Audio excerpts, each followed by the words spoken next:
tayo ng Domingo. Iti simbahan, iti Pentecost, makita iti naguma-duma nga ugali dagiti miyembro, may panggep iti panalited. Kita, yung tayo marod, goyain iti pasamak kadagitoy nga Domingo.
Amupit na at adun isukat ni Apo ka detoy, basta si Bubukil detoy puso ka mangkit.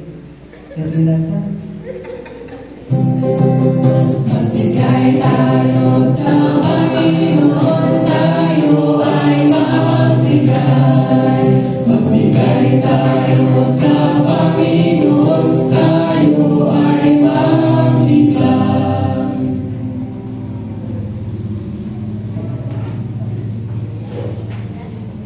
Gusto mo yan?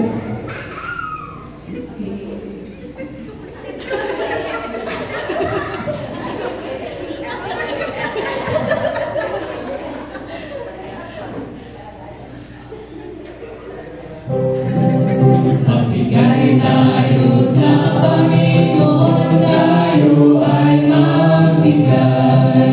Magbigay tayo sa Panginoon, tayo ay magbigay.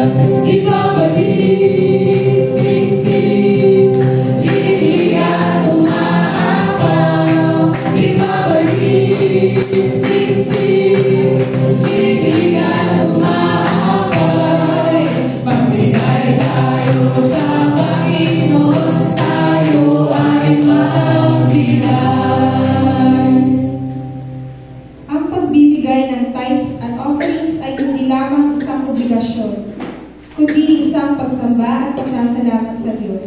Ayon sa 2 Korinto 9:7, ang bawat isa ay dapat magbigay ayon sa ipinasya ng kanyang puso, hindi napipilitan o labag sa kalooban, sapagkat iniibig ng Diyos ang nagbibigay ng masaya.